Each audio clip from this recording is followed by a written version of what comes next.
And a few notes.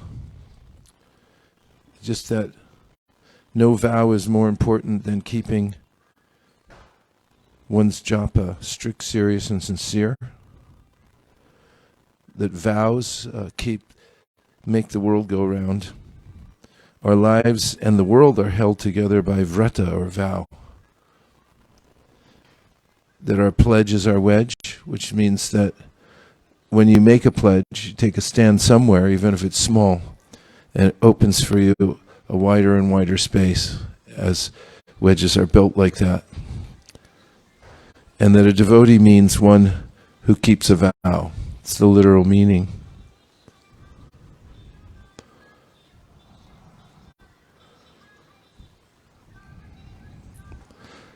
Japa means to use your voice and time to commune with Krishna. While chanting japa, keep everything aside. Remember it at our private time with our best friend Krishna. And it's a time to show appreciation for our best friend.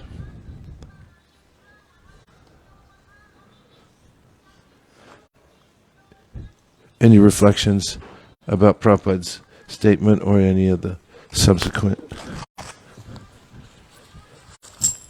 thoughts? Yes.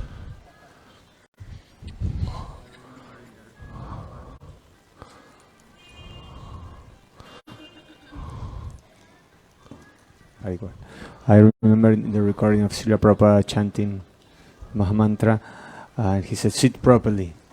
And when you said that, sit tight, he said like that. So sit down very tightly. Very tightly. And chant for a long time. Yeah.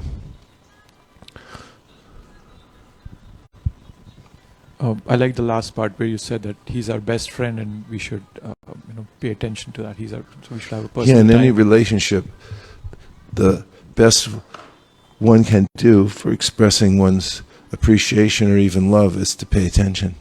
If you're speaking to somebody and they start looking at their cell phone or even their watch for half a second, you'll notice that, or you may think, oh, they're not really giving me of themselves, or they don't care.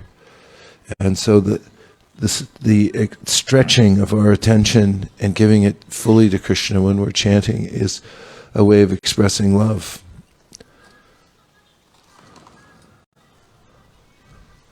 Any other reactions? Yeah.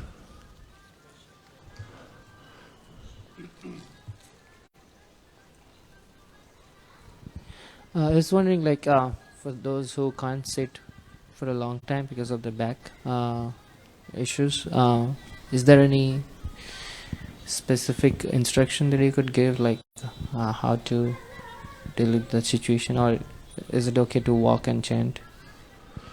Well, a couple thoughts. You can get a zafu like this.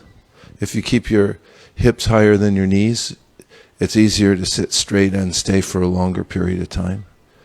Another is find some physical therapy. Because there are ways in which we get out of posture after sitting in weird ways, and then we develop chronic pain in the back and so forth. But there are some remedies through which, if you do every day, then you'll feel better. And thirdly, if you need to walk, just don't go window shopping. Because that can be japa, where you're looking here, looking there. Hey, there's a bee, there's a spider, there's a tree, and maybe I'd like to buy that car in the window or something like that. So walking's okay. Prabhupada walked, he paced, he went on japa walks and so forth. But to honor the vow and the spirit of this, to become one-minded with Krishna, after some time, it requires heavy lifting, which means to be aware that we're chanting. Because it's easy enough to get into any kind of habit and just wander or forget that we're chanting. Because you'll notice, if you sit tightly and you don't move, you can sit and do this, and that's okay. But also notice what it feels like to sit still. Just for a minute or two, if you're not used to it, because you'll notice there's a difference between the way you concentrate when you're sitting still and when you're rocking or walking or anything like that. Just be aware of how it's affecting you, because it's important to really pay attention to the japa. Last point.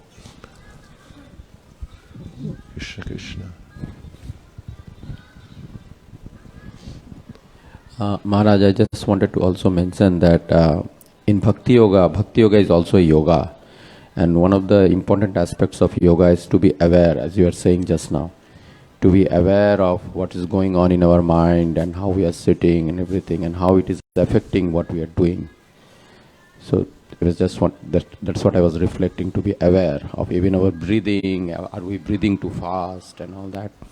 I was just listening to Prabhupada this morning. He said the main objective of Bhakti Yoga is to be aware of Krishna.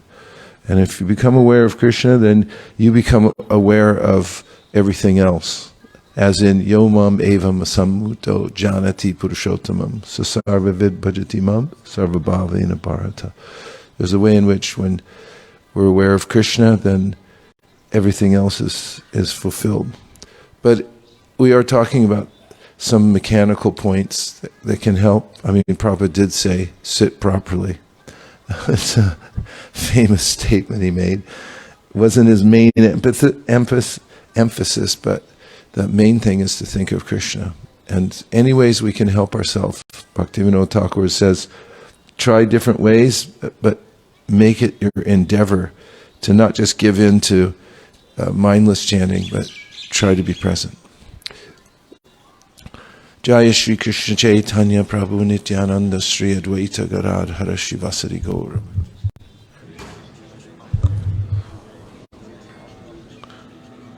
Just to check in, because we got such good instruction this morning from Prabhupada, didn't we? About sitting tight, chanting for a long time, becoming one-minded, and then Prabhupada described that as the remedy. It's good to have a remedy, isn't it? Yeah. Because one of the most frustrating aspects of life is when there's some malady that we don't have a remedy for. And part of the time it's because it goes undiagnosed. Nobody knows what to do about it. And that's frustrating. People go to lots of different professionals to try to figure it out, and non-professionals. Everybody has an opinion about how to cure something, even the common cold. But then when we actually get the diagnosis and then the cure, the remedy, then all we have to do then is apply it. And we hear and chant, we hear about the cause of the malady of material life, which the fact that we're compelled to take on different kinds of material conditions in which we suffer. And one can remedy that situation by the power of the holy name. And to partake of that remedy, one has to learn how to take it, just like Ayurvedic medicine. You have to take it in a certain way. There's a prescription. Take it in the morning before you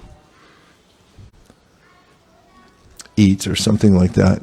And here we're hearing from Prabhupada about sitting for a long time. We're sitting tight. It just means really focusing. And then also chanting for a long time, which is an interesting point because long is different to different people.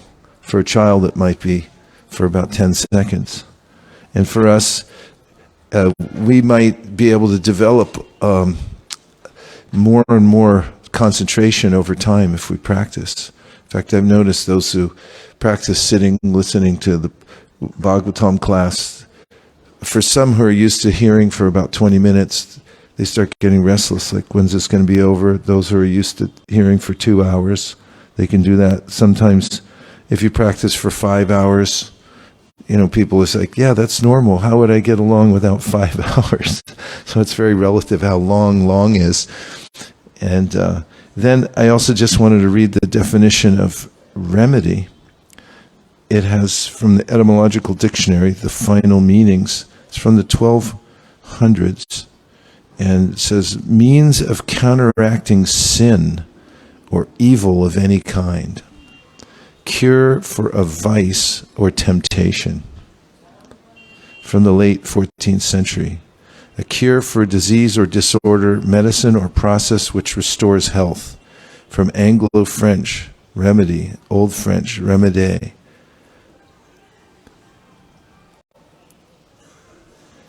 Med, it has the word med in it, and med for medicine and so forth means to take appropriate measures. And also, as promised at the beginning of our Japa circle endeavors, starting a few days ago, here's the verse for the day from Rupa Goswami describing the power of the holy name. He says, O holy name, the Vedas declare that meditation on the impersonal Brahman cannot bring freedom from karmic reactions, that they must be enjoyed or suffered. But that when you manifest in one's consciousness, all karma at once disappears.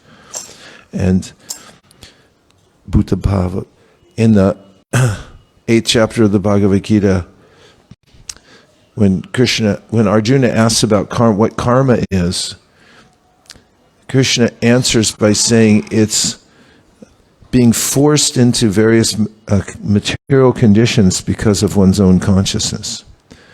And so when Krishna enters within the consciousness, and that is we become one-minded with the holy name, then we abolish the karma, or we cut it out at the root.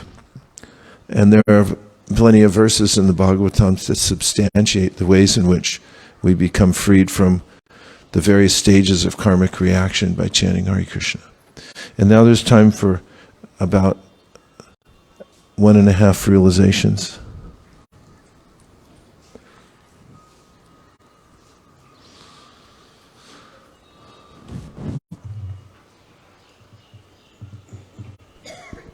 Mentioning this word remedy, and I was thinking of a Ayurvedic doctor in Pune that everyone sees there. And I myself saw him, and so when I came back, a devotee asked me, he said, so what did he prescribe? I said, prescribing to take 14 teaspoons of ghee every day. 14? Yeah. And so he said, yeah, he tells everyone to do that. I was like, why does he prescribe so much? And he says, well, his philosophy is that if someone just goes on taking ghee, it will purge out any toxins in the body. And even if one is falling sick from taking so much ghee, he says someone should continue to take it. Because through that purging of all the toxins, one's body will gradually become freed from all the toxins and then established in sattva. So he says that his philosophy is that if the amount of ghee that you take now will prevent you from taking medicines in the future. And so I was just thinking about this sit down tightly, that it's the same thing with the holy name, that even if, as Bhaktisiddhanta Saraswati says, as even material thoughts come to the mind and disturb the mind, one should go on chanting because those things will be purged out in due course of time. So I was just thinking of this in relationship to remedy. Thank you very much. And please give me the address of that doctor. I need to get that official advice. Ma Bhagavad? Oh, go ahead and then. Keep these really concise because we're almost ready for Guru Puja. Hare Krishna, Guru Maharaj. So one-mindedness, if I, for my understanding, means no other thoughts in the mind, just absorb in the sound vibration of Hare Krishna Mahamantra. Is that or anything? Yeah. I was reminded by this instruction that you read from Srila Prabhupada, that being one-minded with Krishna means being in complete harmony with the instructions that I have received from my spiritual masters. Yeah. It's very, Prabhupada said in a lecture, yoga means plus, doesn't mean minus. So this idea of adding ghee and following the order of the spiritual master, these are all plus. We have an active, positive practice. It's not block out thinking, and it's not giving up everything, but it's adding Krishna. If you add Krishna, Krishna is all-purifying. Paryagāc chukram akāyam avraṇam asnāviraḿ śuddham apāpa-viddham kavir manīṣī paribhūḥ svayambhūr yāthātathyato rthān chāśvatībhyaḥ samābhyaḥ. He's the purifying force. And Om apavitraḥ pavitrova sarvavastan katopiva yasmarit pundarikaksham samābhyaḥ abhyantara shuchihi. If you remember Krishna, then you become purified inwardly and outwardly. So just add Krishna. That's the plus. And what to how to adhere to that? Remember the order of the spiritual master. Vyavasayatmika buddhi ekeha kuru-nandana bahu-śākhā hyanantashcha buddhayo vyavasayinam. There's so many speculations about what I can do. Go here, go there, get sick, get well, hang around an inkwell. But the fact is that if we just say, okay, I'm going to take the authority of Krishna through the parampara, I'll take my guru's words, that's what I'm going to follow, then one doesn't have to be subjected to the whimsy of the mind and dragged all over the universe. One can be one-minded. And it's really helpful to have permission to do that, because the mind comes up with so many excuses that, are you sure you want to be doing this? Just sitting there? And there's a saying, sometimes parents would say to kids, don't just sit there, go do something. But then there should be a book called Don't Just Do Something, Sit There for a change. And the other question was, Arjuna said, how a person fixed in consciousness, can he sit? Because he says, how does he sit? How does he walk? And then the question is like, can you even sit there for a minute without going somewhere else? And so all that leads to this very positive flow, that the holy name is really beautiful. And everything's there. It's enlivening, the form, the name, the lila, everything's there in the holy name. And if I can just stay there long enough to get caught in that attractive flow, then I won't need anything else. It's all plus. So, Ananta for the close.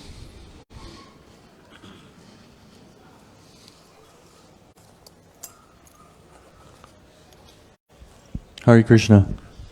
So as I was chanting this morning, I remembered something that I was taught when I was a kid, and that's when you're chanting, Krishna is dancing on your tongue, and it was really nice to remember that.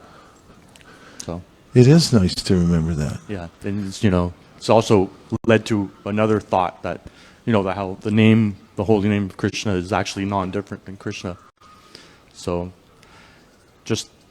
it's just one thing, one thought leads to another, to another, to another. Constant realizations, when you're chanting. So I think that's really nice. And that's what it means to get caught in that flow and be one-minded, because all types of beautiful realizations come from connecting with Krishna. Life is beautiful, actually. We just mess it up by looking the wrong direction. So orienting oneself to the holy name and just staying in it long enough until one gets caught by the attractive force of Krishna, then we become cured of the wandering mind that takes us to every part of the world that we don't need. Just give the last analogy, and that is, I notice there's a place in Japan where I walk. It's a little path that goes away from the temple, and there's people who retire in Japan. They have this hobby of fishing, and they'll stand there all day long. I'm passing them when I go by, and then a half an hour later when I come back, they're still fishing. In the afternoon, they're still fishing. And I notice that they're very patient. They throw out their line, and then they pull the lure back in. And the fish are supposed to see the lure or the bait and then come over and then grab onto it. So same thing with our chanting. You have to be a patient fisherman and you throw the lure out there and you bring it back past the mind. The mind's like a fish. And if you keep doing it, after a while the mind will see the lure and grab on. And then if you can catch the mind one of those on one of those mantras, and you just reel it in, then you'll feel that one-mindedness. So be as patient as a Japanese fisherman when you chant japa. They stand there all day long till they catch one fish. Just try to catch one mantra on the hook of the holy name. Dear Srila Prabhupada, dear Sri Chaitanya Mahaprabhu, Shri Panchatattva, if you so desire, please empower us to sit tightly and enter into one-mindedness with your holy names. Thank you for considering our request. Om Tat Sat. Everyone who agrees with this prayer, in whole or in part, please say Hare Krishna. Hare Krishna. Vanchakalpadrishta, Kripasinabhe,